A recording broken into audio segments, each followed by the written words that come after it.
Good evening, everybody. ఈ యొక్క సాయంకాల సమయంలో మీ అందరికీ సాయంకాల శుభాకాంక్షలు. God is amazing and His attributes are perfect and they don't fail. దేవుడు అద్భుతమైన దేవుడై ఉంటూ ఉన్నాడు. ఆయన యొక్క లక్షణాలలో ఆయన ఎప్పుడు కూడా విఫలం చెందేవాడుగా ఉండరు. And God's attributes, when it is followed in our lives, so that attributes will become beautiful virtues, can turn into corresponding virtues. ఎప్పుడైతే దేవుని యొక్క లక్షణాలను బట్టి మనం జీవించి అందులో నడుస్తూ ఉంటామో అవి మన యొక్క జీవితాల్లో సుగుణాలని తీసుకొచ్చేవిగా ఉంటూ ఉంటాయి. We will look into one scripture, Lamentations chapter 3. విలాప వాక్యములు 3వ అధ్యాయాన్ని చూద్దాము. Lamentations chapter 3 verse 22. I'll read for you in English. 22వ వచనం చూద్దాము. విలాప వాక్యములు 3:22. It says, it is of the Lord's mercies that we are not consumed, because His compassions fail not. And here we see that the Bible says His compassion, the last part is, it fails not. ఆయన ఎంతో కనికరం గలవాడు. ఆయన ఎప్పటికీ వాటిని బట్టి ఆయన విఫలం చెందడు వాటిలో. Because of His mercies we are not consumed. ఆయన యొక్క మరి ఆ యొక్క కనికరాలు అన్నవి అవి అయిపోవు. So God's mercy, God's compassionate heart teaches us patiently all about His attributes and His character. దేవుని యొక్క ఆ యొక్క దయ అన్నది మనకి ఎంతో ఓర్పుని నేర్పిస్తుంది ఆయన యొక్క లక్షణాలను బట్టి. Why? Because we should not fail, because it doesn't want us to fail in our compassion. ఎందుచేతనంటే మన యొక్క దయందు మనము విఫలం చెందకుండా ఉండాలని దేవుడు మనల్ని ఎంతో ఓర్పుగా నేర్పిస్తూ ఉన్నారు. And we will see from one passage and we will look into that. Let's turn our Bibles to Luke chapter 10. లూకా సువార్త 10 నుంచి కొన్ని విషయాలు చూద్దాము. Luke chapter 10 verse 25. 25వ వచనము 10:25. లూకా 10:25. Here it says, and behold, a certain lawyer stood up and tempted him, saying, Master, what shall I do to inherit eternal life? Here the scripture says this lawyer wants to tempt Jesus Christ. ఇక్కడ వాక్యం ఏం సెలవిస్తుందంటే ధర్మశాస్త్రోపదేశకుడు యేసుక్రీస్తుని శోధిస్తూ ఉన్నాడు. And it says I think he had some head knowledge about some scriptures. ఎందుచేతనంటే అతనికి ధర్మశాస్త్రం యందు జ్ఞానం కలిగి ఉన్నవాడుగా ఉంటూ ఉన్నాడు. And later on if we continues and he answers, Jesus also asks him some question and he also answers Jesus. ఆ విధంగా వారి మధ్య సంభాషణ జరుగుతుండగా యేసుక్రీస్తు కొన్ని ప్రశ్నలు సంధించడం జరిగింది. వాటికి అతను సమాధానం చెప్పాడు. And in verse 28, 28వ వచనంలో ఈ విధంగా ఉంది. And he said unto him, thou hast answered right. This is Jesus telling, thou hast answered right. This do and thou shalt live. And here we see when the lawyer has answered Jesus Christ is telling, okay, you have answered correctly, go do likewise. మరి యేసుక్రీస్తు యొక్క ప్రశ్నకి ఆ ధర్మశాస్త్రోపదేశకుడు చక్కటి జవాబు ఇచ్చినప్పుడు యేసుక్రీస్తు వారు అంటూ ఉన్నారు, నువ్వు కరెక్ట్గా మరి యొక్క జవాబు చెప్పి ఉన్నా కనుక నువ్వు చెప్పిన ప్రకారంగా నువ్వు వెళ్ళి చెయ్యి అన్నారు. And sometimes we know the lawyers in the world, they act smart. మరి మనకు తెలుసు ఈ యొక్క బయట మనము ఆ యొక్క లాయర్స్ని చూస్తూ ఉంటాం, వారు ఎంతో జ్ఞానయుక్తంగా ప్రవర్తిస్తూ ఉంటారు. And in verse 29, 29వ వచనంలో, but he, willing to justify himself, said unto Jesus, and who is my neighbor? Here he is thinking he is smart and as I said, he has some head knowledge about the scripture and he wants to justify himself, and now he is telling, who is my neighbor? అతడు ఎంతో జ్ఞానం కలిగిన వాడుగా ఉంటూ ఉన్నాడు. ధర్మశాస్త్రోపదేశకుడు తన యొక్క జ్ఞానాన్ని అతడు ప్రదర్శించడం కోసం ఇక్కడ యేసుక్రీస్తునికి ఒక ప్రశ్న అడుగుతున్నాడు, ఇంతకీ నా పొరుగువాడు అంటే ఎవరై ఉంటూ ఉంటారని. Probably this lawyer needs a class on compassion. ఎందుచేతనంటే అతనికి ఈ యొక్క దయాన్ని బట్టి అతనికి ఒక క్లాస్ అవసరమై ఉన్నది అనుకుంటూ ఉన్నాను. Sometime in our knowledge, in our head knowledge, we may be right in some areas, to some extent, but God wants me to live it. మనం మా యొక్క జ్ఞానం బట్టి మనము కొంత మరి ఇటువంటి వాటిలో ఉంటూ ఉంటాము. అయితే దేవుడు ఏం కోరుకుంటూ ఉన్నాడంటే అందులో మనం జీవించాలని కోరుకుంటూ ఉన్నారు. So God's works must be done with God's attribute. దేవుని యొక్క పనిని మనము దేవుని యొక్క సుగుణాల చేత లేదా దేవుని యొక్క లక్షణాలు బట్టి మనం చేసేవారుగా ఉండాలి. Sometimes people with only head knowledge and no deeds, they tempt God and justify themselves like this lawyer. ఎవరైతే జ్ఞానాన్ని కలిగి ఉంటూ ఉంటారో వారు ఏం చేస్తూ ఉంటారంటే వారి యొక్క క్రియలను వారు సమర్థించుకునేవారుగా ఉంటూ ఉంటారు. ఉదాహరణకి ధర్మశాస్త్రోపదేశం సమర్థించుకున్న రీతిగా. So actually between the conversation between the lawyer and Jesus Christ, so Jesus Christ when the lawyer told the second commandment, love your neighbor as yourself, Jesus is telling, go do likewise. వీరిద్దరి మధ్య సంభాషణ జరుగుతూ ఉండగా మరి యేసుక్రీస్తు వారు చెప్తూ ఉన్నారు, నీ పొరుగువాడిని ప్రేమించాలి అన్న విషయంలో ఇదిగో వెళ్ళి ఆ యొక్క పొరుగువాడిని ప్రేమించని చెప్పారు ఆయన. In the second commandment, Jesus is telling, when you are practicing the second commandment, you need to show compassion. ఆ యొక్క రెండు ఆజ్ఞల్లో రెండవ ఆజ్ఞ అయినా అది చేసేటప్పుడు నువ్వు ఆ దయను కలిగి నువ్వు చెయ్యాలి, దయను చూపించాలి అవతల వ్యక్తి అంటే యేసుక్రీస్తు వారు చెప్తూ ఉన్నారు. When there is a situation in your neighbor's life, probably some physical problem or mental issues, do it with compassion. ఎప్పుడైతే మన పొరుగు వారి ఎడల మనం ఇటువంటి అవసరాలు చూస్తూ ఉంటామో వారి యొక్క జీవితాల్లో మనము ఆ దయను అనుసరించి వారికి ఆ యొక్క సహాయాన్ని అందించే వరకు మనం ఉండాలి. If you see Jesus Christ in the entire conversation, Jesus Christ did not put this man down or rebuke him. మనం ఈ వీరి మధ్య జరిగిన సంభాషణ చూస్తే ఎక్కడా కూడా యేసుక్రీస్తు వారు ఆ యొక్క వ్యక్తిని తక్కువగా చూడలేదు, అదే విధంగాను అతన్ని విభేదించలేదు కూడాను. He also said, you have answered correctly. He encouraged and he said, he told him the story of the Good Samaritan. Next verse, if we continuously read, he talks about Good Samaritan. ఆయన ఆ విధంగా అతనితో మాట్లాడుతూ యేసుక్రీస్తు వారు నువ్వు చాలా చక్కగా చెప్తూ ఉన్నావు అని చెప్పుకుంటూ తీసుకువెళ్తూ ఇంకా ఏ విధంగా ఉండాలన్నది మంచి సమరయుడి యొక్క జీవితాన్ని అక్కడ చూపిస్తూ ఉన్నారు. See, if you see how Jesus progressively, brings that man, he makes him understand. First he is like, he's not putting him down, but he's with compassion, he's gently, patiently is teaching this lawyer. ఇక్కడ ఈ ధర్మశాస్త్రోపదేశకుడికి యేసుక్రీస్తు వారు చక్కటి విషయాల్ని ఎంతో ఓర్పుతోటి నేర్పిస్తూ ఆ దయ అన్న దాని విషయంలో చూపిస్తూ ఉన్నారు. One side the lawyer is acting smartly, he's thinking he's justifying, tempting Jesus. ఒక విధంగా చూస్తే ఈ యొక్క ధర్మశాస్త్రోపదేశకుడు ఎంతో జ్ఞానయుక్తంగా యేసుక్రీస్తుని శోధించాలని చూస్తూ ఉన్నాడు. But here Jesus Christ is patiently teaching, about the compassion. అయితే యేసుక్రీస్తు వారు ఎంతో ఓర్పుని అనుసరించి అసలు దయగా ఉండడం అన్నది ఏమిటి అన్నది ఈ ధర్మశాస్త్రోపదేశకుడు నేర్పిస్తూ వచ్చారు. And we all know about the Good Samaritan story. మనందరికి కూడా మంచి సమరుడి యొక్క వర్తమానం గురించి మనకు తెలుసు. We know that priest and the Levite, they saw the injured person, but they did not have compassion. They just walked away.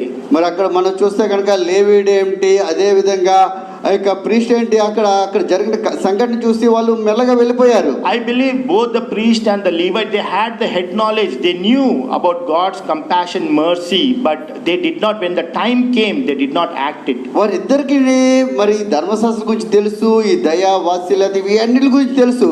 అయితే సమయం వచ్చినప్పుడు ఆ సమయంలో వారు చేయవలసిన క్రియను చేయకుండా అక్కడి నుంచి వెళ్ళిపోవడం చూస్తూ ఉన్నాము. Jesus Christ is nicely showing to the lawyer how this priest and the Levite, they failed in the compassion. అక్కడ యేసుక్రీస్తు వారు చూపిస్తూ ఉన్నారు ఈ యొక్క ధర్మశాస్త్రోపదేశకుడికి లేవీయుడు అదే విధంగా ఆ యొక్క ప్రీస్టు మరి ఆ యొక్క దయను చూపించే విషయంలో ఏ విధంగా విఫలం చెందారన్న విషయం చూపిస్తూ ఉన్నారు. They had an opportunity to practice compassion, but they failed.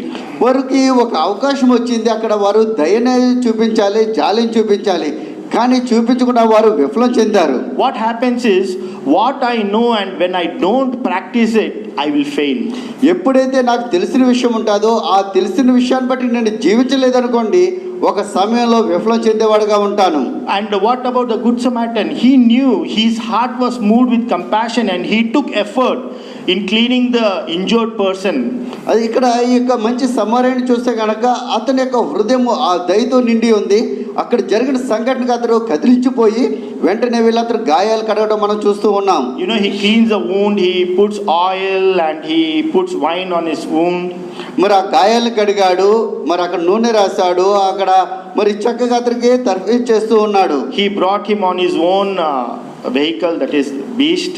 మరి అక్కడ చక్కగా అతన్ని మరి అతను వాహనం మీద ఎక్కించుకొని ఒక గృహానికి తీసుకురావడం కూడా చూస్తూ ఉన్నాం. So the good Samaritan man was with the injured person probably for a whole day, because the scripture says the next day he paid for the person. బహుశా ఈ యొక్క మంచి సమరేయుడు ఒక రోజంతా గాయపడిన వ్యక్తితో గడిపి ఉంటాడు. ఎందుకంటే మరి ఆ యొక్క వచనంలో ఏముందంటే తర్వాత రోజు అతడు మొత్తం అతనికి సంబంధించిన వెళ్ళను చెల్లించి ఉన్నాడని. So if you look, how Jesus Christ is progressing in his telling the story, how he's bringing the compassionate, step by step, he's talking about the good Samaritan. మరి ఆ విధంగా యేసుక్రీస్తు వారు ఆ యొక్క ధర్మశాస్త్రోపదేశానికి అసలు దయ అంటే ఏమిటి, ఏ విధంగా ఉండాలన్నది చక్కగా ఒక మరి ఆర్డర్లో మన ఆయన తీసుకొచ్చి ఈ యొక్క విషయాన్ని చూపిస్తూ ఉన్నారు. And then we know in the story that the good Samaritan paid the bills of the medical bills of the injured person. మనకు తెలుసు ఈ యొక్క మరి వచనాల్లో ఆ మంచి సమరయుడు మరి గాయపడిన వ్యక్తికి సంబంధించినవన్నీ కూడా వెల చెల్లించడం జరిగింది. So here Jesus Christ is telling to the lawyer, if you have to practice virtues, God's attributes and God's virtues, you have to pay a price for it. ఇక్కడ యేసుక్రీస్తు వారు ఏం చెప్తూ ఉన్నారంటే ధర్మశాస్త్రోపదేశకుడికి, నువ్వు ఎప్పుడైతే దేవుని యొక్క సుగుణాలను బట్టి నువ్వు జీవించగలుగుతావో వాటికి నువ్వు వెల్ల చెల్లించవలసిందే. If you or me, we have to function in compassion, we have to pay a price. మనం కనుక ఆ దయను బట్టి మనం జీవించాలంటే కనుక మనము వెల్ల చెల్లించాలి. We have to spend time. మన సమయాన్ని హెచ్చించాలి. We may have to become dirty. మనము ఆ యొక్క మురుకులాగా తయారవలసి వస్తుంది. We may have to pay their bills. వారికి అవసరమైన ప్రతిదీ మనం సమకూర్చి పెట్టాలి. And after Jesus Christ telling the story to the lawyer, Jesus asked, who do you think was the neighbor to the injured person? ఈ యొక్క విషయాలన్నీ యేసుక్రీస్తు వారు ధర్మశాస్త్రోపదేశకుడికి చెప్పిన తర్వాత ఆయన ఇతను ఒక ప్రశ్న అడుగుతూ ఉన్నారు. ఇప్పుడు నువ్వు చెప్పు, ఎవడు నిజమైన పొరుగువాడని అడుగుతూ ఉన్నారు. And the lawyer answers correctly. He answered Jesus Christ correctly. అప్పుడు ఆ ధర్మశాస్త్రోపదేశకుడు యేసుక్రీస్తు వారికి చక్కగా మరి ఆ యొక్క జవాబు ఇవ్వడం చూస్తూ ఉన్నాము. And now beautifully Jesus Christ tells in verse chapter 10 verse 37, he says, 37వ వచనంలో ఉంది, and then the last part, then said Jesus unto him, go and do thou likewise. Here we see, this is the second time Jesus Christ is telling, go do likewise. ఇక్కడ రెండవసారి ఈ యొక్క ధర్మశాస్త్రోపదేశకుడు యేసుక్రీస్తు వారు చెప్తూ ఉంది ఈ యొక్క మాటల్లో, నువ్వు వెళ్ళి అలాగూ చెయ్యి అని చెప్తూ ఉన్నారు. So God wants every believer to practice, compassion. కనుక ప్రతి ఒక్క విశ్వాసి కూడా ఈ యొక్క దయను బట్టి జీవించాలన్నది దేవుడికి ఉద్దేశమై ఉంటూ ఉంది. Let's look into Zechariah chapter 7. అదేవిధంగా జకర్యా మరి 7వ అధ్యాయాన్ని చూద్దాము. Zechariah chapter 7 verse 9, I'll read for you. 7:9లో ఉంది. జకర్యా 7:9. Thus speaketh the Lord of hosts, saying, execute true judgment and show mercy and compassions every man to his brother. Here God is commanding, that everyone should show mercy and compassion to his own brother. ఇక్కడ మరి దేవుడు ఒక ఆజ్ఞని ఇస్తూ ఉన్నాడు, ప్రతి ఒక్క వ్యక్తి తన పొరుగువాడి ఎడల కరుణను కనికరాన్ని చూపించాలి అని. And if I only have head knowledge, scripture all head knowledge, and if I don't practice, then I am failing. ఒకవేళ నేనే కనుక వీటి యందు జ్ఞానం కలిగి ఉంటే కనుక ఆ యొక్క సమయంలో నేను చేయకుండా విఫలం చెందుతాను. Our condition, was pathetic. మరి మన యొక్క స్థితి చూస్తే ఎంతో మరి ఘోరంగా ఉంటుంది. In Ezekiel, how God tells to the nation of Israel, he describes their condition. అక్కడ మన హెస్కియల్ గ్రంథంలో కనుక చూస్తే కనుక ఇశ్రాయేలు యొక్క స్థితి ఏ విధంగా ఉందన్నది దేవుడు చూపిస్తూ ఉన్నాడు. I'll just read for you the scripture, Ezekiel chapter 16 verse 3. You don't have to turn over there. హెస్కియల్ 16 3 to 6 I'll read for you. 3 నుంచి 6. And say, thus saith the Lord God unto Jerusalem, thy birth and thy nativity is of the land of Canaan. Thy father was an Amorite, and thy mother an Hittite. And as for thy nativity, in the day thou was born, thy navel was not cut, neither was thou washed in water to supply thee. Thou was not salted at all, nor swaddled at all. None I pitied thee to do any of these unto thee, to have compassion upon thee. But thou wast cast out into open field, to the loathing of thy person in the day that thou wast born. And when I passed by thee and saw thee polluted in thine own blood, I said unto thee, when thou wast in thy blood, live. Yea, I said unto thee, when thou wast in thy blood, live. Here, this is how our condition was when we were not saved.